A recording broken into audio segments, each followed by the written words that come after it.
ஓம் சாந்தி. 9/5/2025 காலை முரளி பாப்தாதா மதுபன்.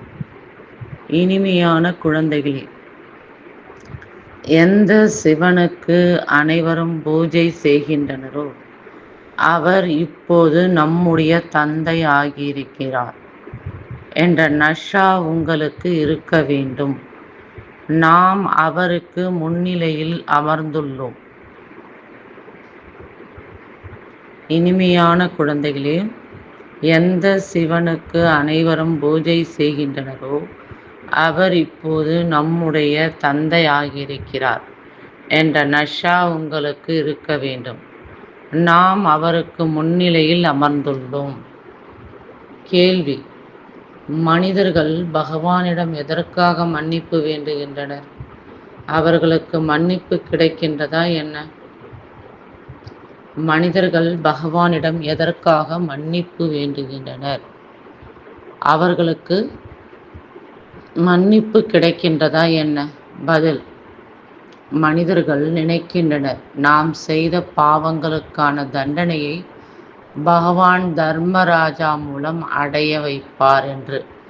அதனால் மன்னிப்பு வேண்டுகின்றனர். ஆனால் அவர்கள் தங்களின் கர்மங்களுக்கான தண்டனையை கர்ம போகத்தின் ரூபத்தில் அனுபவித்தே ஆக வேண்டும்.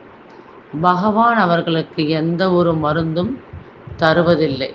கர்ப்ப ஜெயிலிலும் கூட தண்டனை அனுபவிக்க வேண்டியிருக்கும்.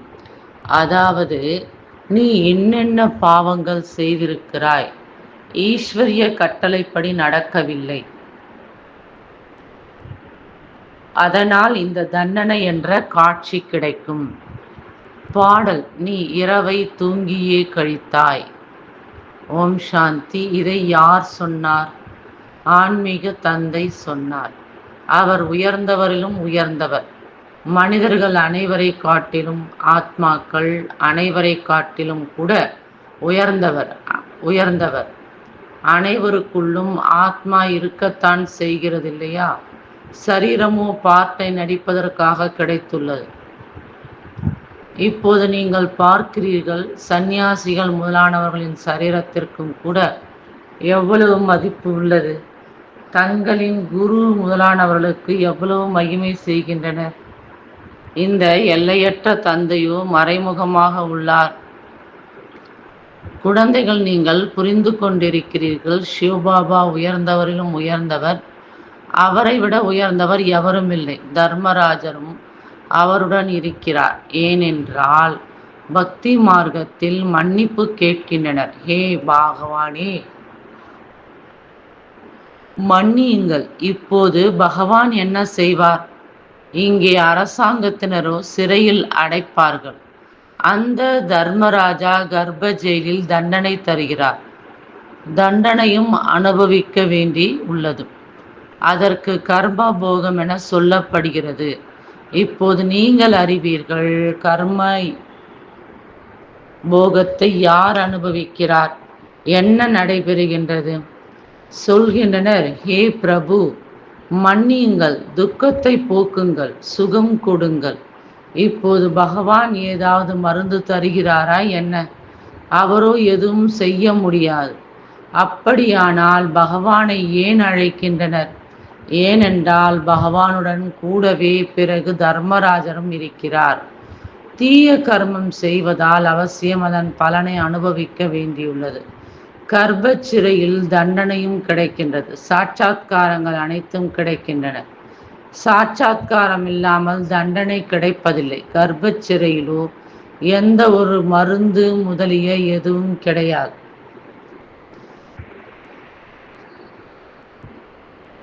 அங்கே தண்டனை அடைய வேண்டியுள்ளது. எப்போது துக்கம் அடைகின்றனரோ அப்போது பகவானே இந்த சிறையிலிருந்து வெளியில் கொண்டு வாருங்கள் என சொல்கின்றனர். இப்போது குழந்தைகள், நீங்கள் யாருக்கு முன்னிலையில் அமர்ந்திருக்கிறீர்கள்? உயர்ந்தவரிலும் உயர்ந்த தந்தை, ஆனால் குப்தமாக உள்ளார். மற்ற அனைவருக்குமோ சரீரத்தை பார்க்க முடிகின்றது. இங்கே சிவபாபாவுக்கோ தமக்கென கைகால்கள் எதுவும் கிடையாது. பூக்கள் முதலியவற்றையும் யார் பெற்றுக்கொள்வார்? இவருடைய கையில் தான் எடுத்து கொள்ள வேண்டியிருக்கும். ஒருவேளை விரும்பினால் மட்டுமே, ஆனால் யாரிடமும் பெற்றுக்கொள்வதில்லை. எப்படி இந்த சங்கராச்சாரியார் சொல்கிறார், என்னை யாரும் தொடக்கூடாது என்று. ஆக பாபா சொல்கிறார், பதீதர்களாகிய உங்களுடையது எதையும் நான் எப்படி பெற்றுக்கொள்வேன்? எனக்கு பூக்கள் முதலியவற்றின் தேவை கிடையாது. பக்தி மார்க்கத்தில் சோம்நாத் முதலிய கோயில்களை கட்டுகின்றனர், பூக்களை போடுகின்றனர். ஆனால் எனக்கு சரீரம் கிடையாது. ஆத்மாவை யாராவது எப்படி தொடுவார்கள்? பதீதர்களிடமிருந்து நான் பூக்களை எப்படி பெற்றுக்கொள்வேன் என கேட்கிறார். யாராலும் கை வைக்கவும் முடியாது. இன்று பாபா என சொல்கின்றனர், நாளை பிறகு போய் நரகவாசி ஆகின்றனர். அப்படிப்பட்டவர்களையோ பார்க்கவும் கூடாது. பாபா சொல்கிறார், நானோ உயர்ந்தவரிலும் உயர்ந்தவன். இந்த சந்நியாசிகள் அனைவரையும் கூட டிராமாவின் படி முன்னேற்றமடைய செய்கின்றேன். என்னை யாரும் அறிந்து கொள்ளவே இல்லை. சிவனுக்கு பூஜை செய்கின்றனர், ஆனால் அவரை பற்றி அறிந்து கொள்ளவில்லை. இவர்தான் கீதையின் பகவான், இங்கே வந்து ஞானம் தருகிறார் என்று கீதையில்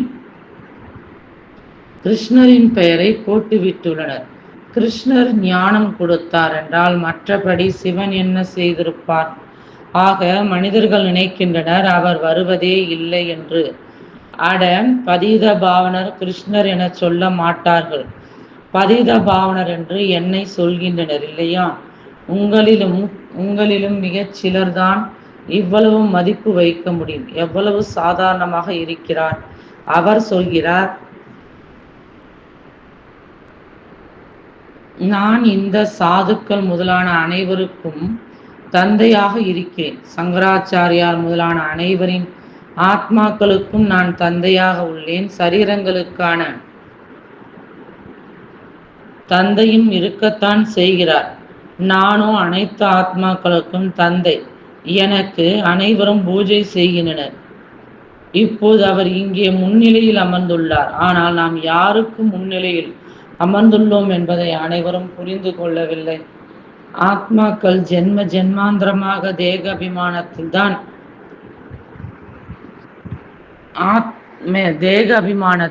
தான் ஆத்மா என்பதை மறந்துவிட்ட காரணத்தால் தந்தையை நினைவு செய்ய முடிவதில்லை. தேகத்தை தான் பார்க்கின்றனர்.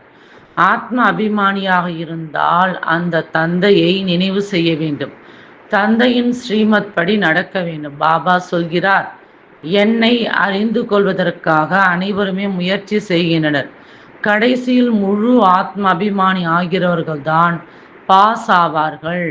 மற்ற அனைவரிடமும் கொஞ்சம் கொஞ்சம் தேக அபிமானம் இருக்கும்.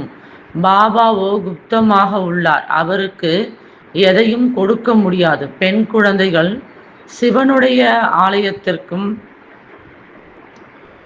போய் புரிய வைக்க முடியும். குமாரிகள் தான் சிவபாபாவின் அறிமுகம் கொடுத்துள்ளனர். அதுவும் குமாரிகள் இருவருமே நிச்சயமாக உள்ளனர். குமார்களும் கூட அறிமுகம் கொடுத்திருப்பார்கள். மாதாக்களை குறிப்பாக உயர்த்துகிறார். ஏனென்றால் அவர்கள் ஆண்களை காட்டிலும் அதிக சேவை செய்துள்ளனர். ஆக குழந்தைகளுக்கு சேவை செய்வதில் ஆர்வம் இருக்க வேண்டும். எப்படி அந்த படிப்பிலும் ஆர்வம் உள்ளது இல்லையா? அது சரீர சம்பந்தமானது, இது ஆன்மீக சம்பந்தமானது. சரீர தொடர்பான படிப்பினை படிப்பார்கள், ட்ரில் முதலியவற்றை கற்றுக்கொள்வார்கள். அதனால் எதுவும் கிடைக்கப் போவதில்லை. இப்போது யாருக்காவது குழந்தை பிறக்கின்றது என்று வைத்துக் கொள்ளுங்கள். அதனுடைய பிறந்த 6ஆம் நாள் சடங்கு முதலியவற்றை மிகவும் விமரிசையாக கொண்டாடுகின்றனர். ஆனால் அதனால் என்ன அடைகிறார்கள்? எதையும் அடைவதற்கான சமயமும் இல்லை. இங்கிருந்து சென்று பிறவி எடுக்கின்றனர். ஆனால் அவர்களும் எதையும் புரிந்து கொள்வதில்லை. இங்கிருந்து பிரிந்து சென்றிருப்பார்களானால் யார் கற்றுக்கொண்டு சென்றிருப்பார்களோ அதன்படி சிறு வயதிலேயே சிவபாபாவை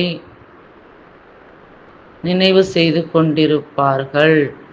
இதுவோ மந்திரம் இல்லையா? சிறு குழந்தைகளுக்கு கற்றுக் கொடுப்பார்கள். அவர்களே பிந்து முதலிய எதையும் புரிந்து கொள்ள மாட்டார்கள். சிவபாபா சிவபாபா என்று மட்டும் சொல்லிக் கொண்டே இருப்பார்கள். சிவபாபாவை நினைவு செய்வீர்களானால் சொர்க்கத்தின் ஆஸ்தி பெறுவீர்கள். இதுபோல் அவர்களுக்கு புரிய வைப்பீர்களானால் அவர்களும் சொர்க்கத்திற்கு வந்து விடுவார்கள். ஆனால் உயர்ந்த பதவி பெற முடியாது. இதுபோல் அநேக குழந்தைகள் வருகின்றனர். சிவபாபா சிவபாபா என சொல்லிக் கொண்டே இருக்கின்றனர். பிறகு அந்த்மதி சோகதி, கடைசியில் என்ன நினைவோ அந்த நிலை ஆகிவிடும். இது ராஜதானி ஸ்தாபனை ஆகி கொண்டிருக்கிறது. இப்போது மனிதர்கள் சிவனுக்கு பூஜை செய்கின்றனர். ஆனால் எதையும் அறிந்திருக்கவில்லை. எப்படி சிறு குழந்தை சிவ சிவ என்று சொல்லிக்கொண்டு எதையும் புரிந்து கொள்வதில்லையோ அதுபோல் இங்கேயும் பூஜை செய்கின்றனர். ஆனால் அறிமுகம் எதுவும் கிடையாது. ஆக அவர்களுக்கு சொல்ல வேண்டும், நீங்கள் யாருக்கு பூஜை செய்கிறீர்களோ அவர் ஞானக்கடல், கீதையின் பகவான் என்பதாக அவர் நமக்கு படிப்பு சொல்லி தந்து கொண்டிருக்கிறார். சிவபாபா நமக்கு ராஜயோகம் கற்று தந்து கொண்டிருக்கிறார் என்று இவ்வுலகில் வேறு எந்த ஒரு மனிதரும் சொல்ல முடியாது. இதை நீங்கள் மட்டுமே அறிந்திருக்கிறீர்கள். அதையும் மறந்து விடுகிறீர்கள். பகவான் சொல்கிறார், நான் உங்களுக்கு ராஜயோகம் கற்றுத்தருகிறேன். பகவான் வாக்கு காமம் மகா சத்ரு என்று யார் சொன்னார்? இதன் மீது வெற்றி கொள்ளுங்கள். பழைய உலகத்தை சந்நியாசம் செய்யுங்கள்.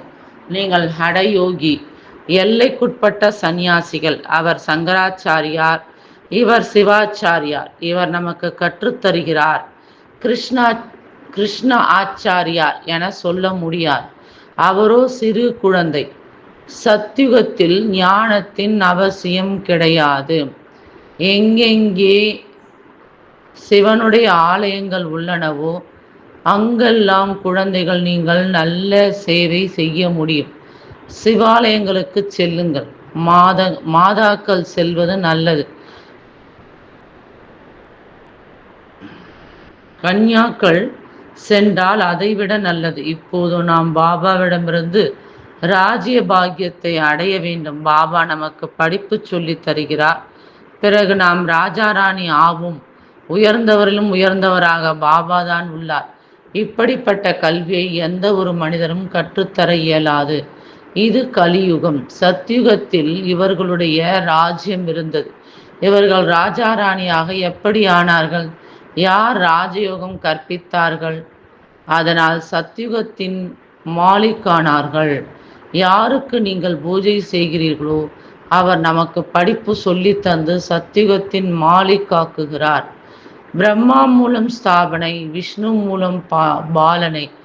பதித் இல்லற மார்க்கத்தினர்தான் பாவன இல்லற மார்க்கத்தில் செல்கின்றனர், சொல்லவும் செய்கின்றனர். பாபா பதிதர்களாகிய எங்களை பாவனமாக்குங்கள், பாவனமாக்கி இந்த தேவதையாக ஆக்குங்கள்.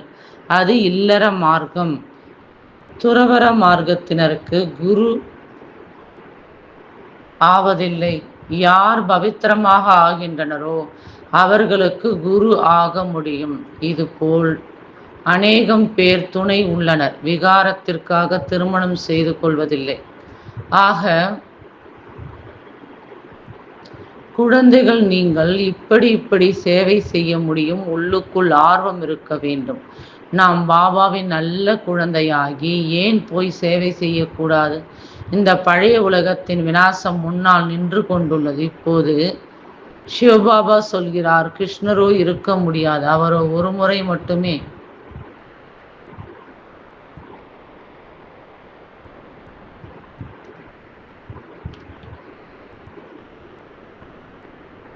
சத்யுகத்தில் இருப்பார். 84 பிறவிகளின் 84 தோற்றம் அமைப்புகள் கிருஷ்ணர் இந்த ஞானத்தை யாருக்கும் கற்றுத்தர இயலாது. அந்த கிருஷ்ணர் எப்படி இங்கே வருவார்? இப்போது நீங்கள் இந்த விஷயங்களை புரிந்து கொண்டிருக்கிறீர்கள்.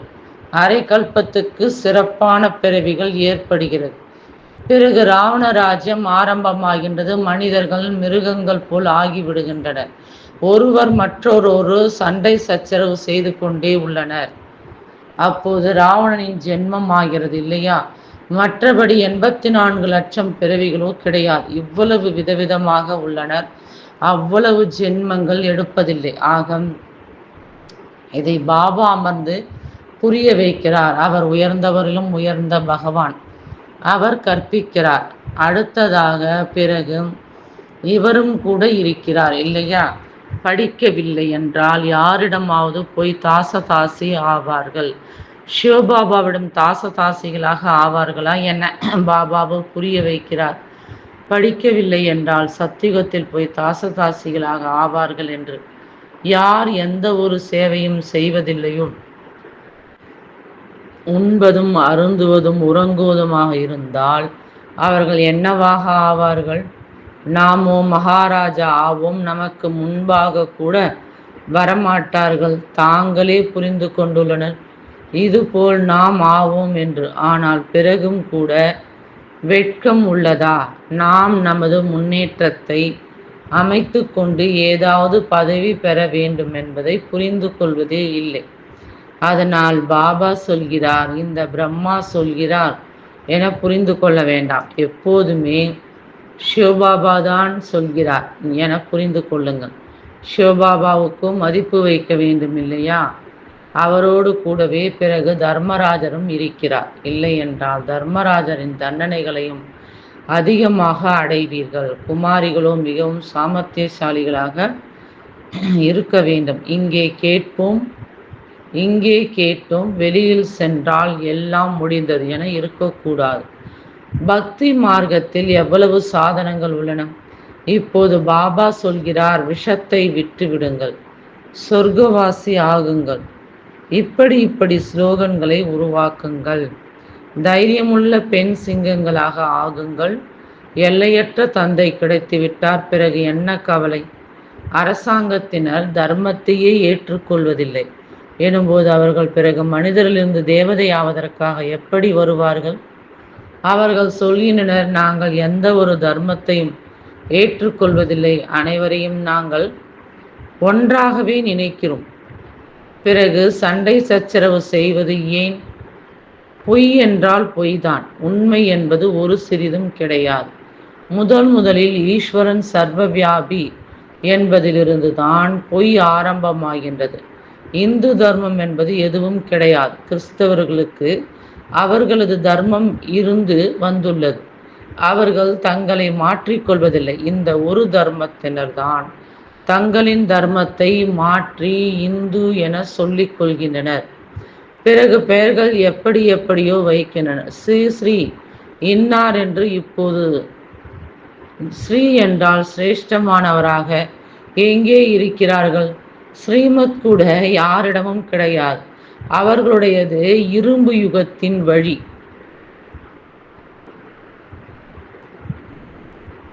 அதை ஸ்ரீமத் என்று எப்படி சொல்ல முடியும்? இப்போது குமாரிகள், நீங்கள் துணிந்து நில்லுங்கள். அப்போது யாருக்கு வேண்டுமானாலும் புரிய வைக்க முடியும். ஆனால் அதற்கு யோகயுக்த் நல்ல சாமர்த்தியசாலிகளான பெண் குழந்தைகள் வேண்டும். நல்லது. இனிமேலும் இனிமையான தேடி கண்டெடுக்கப்பட்ட செல்ல குழந்தைகளுக்கு தாயும் தந்தையுமாகிய பாப்தாதாவின் அன்பு நினைவுகள் மற்றும் காலை வணக்கம். ஆன்மீக குழந்தைகளுக்கு ஆன்மீக தந்தையின் நமஸ்தே. ஆன்மீக தந்தைக்கு ஆன்மீக குழந்தைகளின் அன்பு நினைவுகளும் நமஸ்காரமும். தாரணைக்கான முக்கிய சாரம். முதல் பாயிண்ட், தனது முன்னேற்றத்தை உருவாக்கி கொள்வதற்காக பாபாவின் சேவையில் ஈடுபட்டிருக்க வேண்டும். வெறுமனே உண்பதும் அருந்துவதும் உறங்குவதுமாக இருந்தால் பதவியை இழப்பதாக ஆகும். இரண்டாவது பாயிண்ட், பாபாவுக்கும் படிப்புக்கும் மதிப்பு வைக்க வேண்டும். ஆத்ம அபிமானி ஆவதற்கான முழு முயற்சி செய்ய வேண்டும். பாபாவின் போதனைகளை தாரணை செய்து நல்ல குழந்தையாக ஆக வேண்டும். வரதானம்: சேவை செய்து கொண்டே உயர்ந்த ஸ்திதியில் இருக்கக்கூடிய யோக யுக்தி சேவாதாரி ஆகுக.